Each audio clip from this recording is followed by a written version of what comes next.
오늘 저녁 역사상 가장 크고 무시무시한 상어가 심해의 신비한 생물인 블롭을 마주하게 됩니다. 전장은 먼 바다가 되겠네요. 그러니 사람들에게 위협이 되지는 않아요. 하지만 만약 메갈로돈이 진다면 전 인류의 생명이 위험에 빠지겠죠. 하지만 먼저 우리 적을 더 자세히 알아보죠.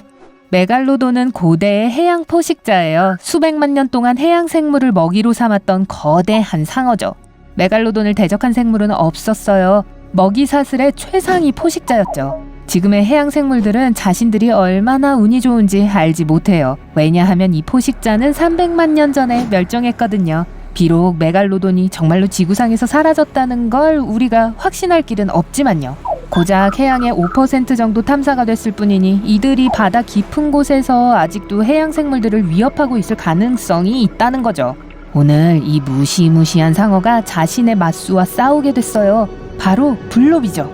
기술적으로 이건 오직 소리의 이름일 뿐이에요. 해양학자들이 1997년에 녹음한 소리예요. 이 소리를 내는 해양 생물은 크라켄이라고 불리는 바다 괴물일 수 있어요.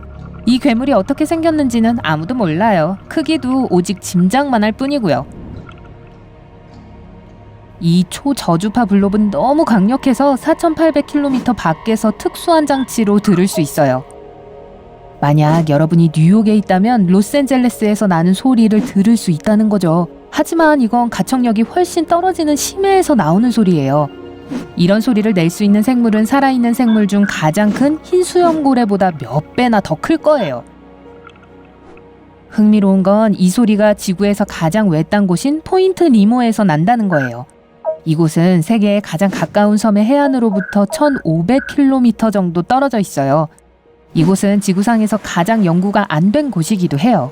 포인트 니모는 육지에서 거리가 멀기 때문에 많은 회사들이 우주 쓰레기를 버리는 곳으로 사용하고 있어요.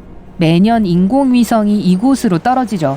하지만 최악은 가상의 고대 도시인 르리에의 좌표가 포인트 니모 근처에 있다는 거예요. 그 도시는 작가 H.P. 러브크래프트의 책에 묘사되어 있어요.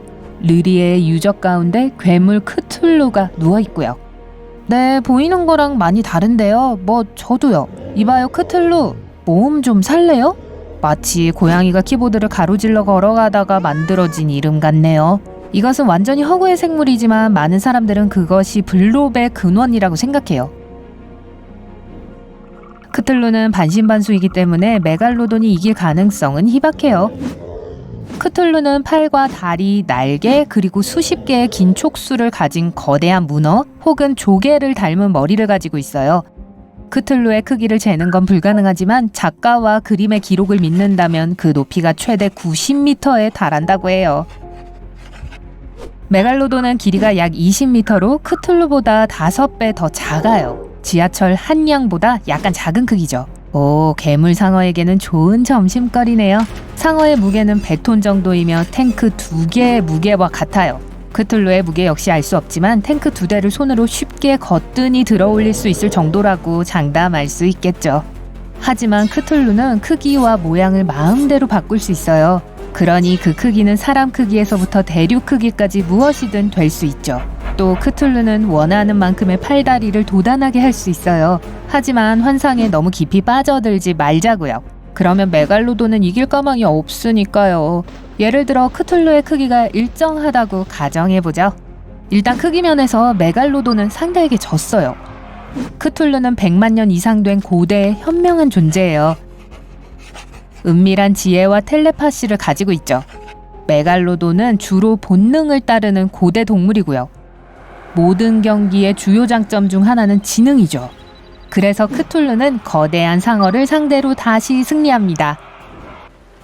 러브크래프트는 크툴루를 수천 년 동안 잠을 자며 지구 종말을 시작하기 위해 깨어날 때를 기다린다고 묘사했어요. 따라서 전 세계 사람들은 메갈로돈의 승리에 관심을 기울여요. 상어를 지원하고 돕기 위해 사람들은 배를 보내요. 좀 불공평하긴 하지만 여전히 크툴루가 이겨요. 괴물은 사람을 텔레파시로 조종할 수 있거든요. 크툴루는 모든 선원의 뇌에 명령을 내려 모든 배가 전장에서 멀어지도록 만듭니다. 아, 그런데 바다 괴물이 점심으로 뭘 좋아하는지 아세요? 피쉬 앤 쉽스예요. 구관이 명관이네요. 한편 크툴루가 배로 인해 산만해지자 메갈로돈이 기회를 잡습니다. 상어가 반신반수보다 우월한 점이 두 가지 있어요. 첫 번째는 속도예요. 메갈로돈의 수영 속도는 그리 빠르지 않아요. 약 시속 17km 정도죠. 운동선수들도 이것보다는 더 빨리 달릴 수 있죠. 하지만 거대한 크툴루에게는 이 정도도 빠른 거예요. 메갈로돈은 녹색 괴물 주위를 이리저리 헤엄칠 수 있으며 부드러운 피부 덕분에 반신반수의 소나귀에서 빠져나올 수 있어요. 메갈로돈은 크툴루 뒤로 헤엄쳐갑니다. 여기에 두 번째 장점이 있어요. 바로 턱이죠.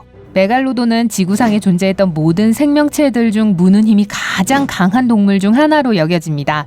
무는 힘이 최대 20톤에 이를 수 있다고 해요. 티라노사우루스보다 6배 더 강하고 아프리카 사자보다 무는 힘이 60배, 그리고 저 같은 인간보다 600배 더 강력합니다. 메갈로돈은 300개의 이빨로 무장한 채 먹이를 물어 뜯습니다. 각각은 면도날처럼 날카롭고 크기는 어른 손바닥만 합니다.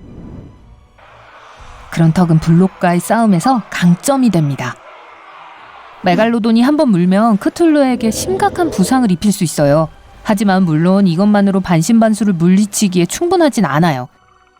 속도 덕분에 메갈로돈은 많은 공격을 가할 수 있지만 머지않아 크툴루는 상어를 잡을 수 있을 거예요.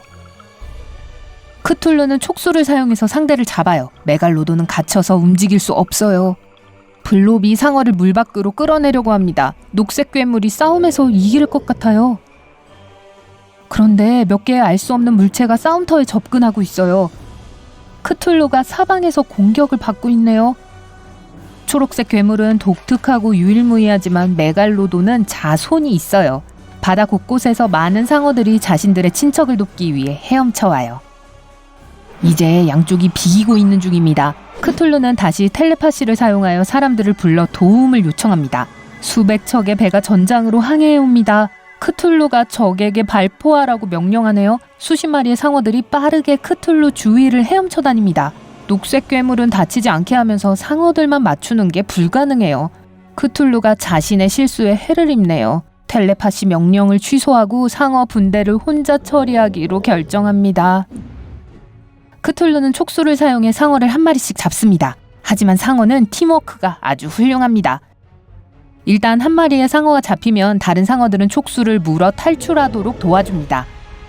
모든 크툴루의 공격이 실패합니다. 새로운 전략을 생각할 시간이 필요해요. 하지만 사방에 적이 많으면 어디로 후퇴해야 할까요? 고대 도시로 돌아간다는 건 패배를 인정하는 겁니다. 크툴루에게 좋은 생각이 떠올랐어요. 날개를 펴고 마치 폭풍처럼 한 번에 큰 진동을 만들어 모든 상어를 옆으로 내던져버립니다. 이 괴물은 수면 위로 떠오릅니다. 또 다른 파도와 쓰나미가 바다에 형성됩니다. 크툴루가 공중으로 떠오릅니다. 검은 구름이 쌓이고 천둥 소리가 울리고 여기저기서 번개가 치고 폭우가 내리기 시작합니다. 크툴루는 메갈로돈의 물이 바로 위 하늘에 떠 있어요. 잠시 휴식을 취하고 이제 녹색 괴물은 또 다른 공격을 준비합니다. 날카로운 휘파람 소리가 크툴루 위쪽에서 울립니다. 인공위성이 폭풍 구름을 뚫고 떨어지고 있어요. 그리고 또 하나가 떨어집니다. 크툴루는 우주 잔해 공격에 대한 준비가 되어 있지 않습니다.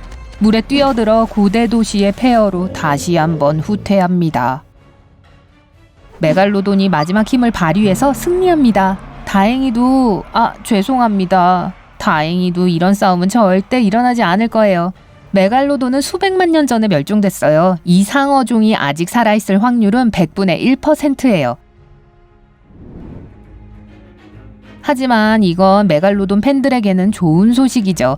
여러분은 전 세계 곳곳에서 이 유물을 사냥하기 위해 사람들이 모이는 곳에서 이 동물의 100만 년 된 이빨을 발견할 수 있어요. 전문가들과 관광객들은 발견된 치아를 많은 돈을 받고 팔거나 기념품으로 간직합니다.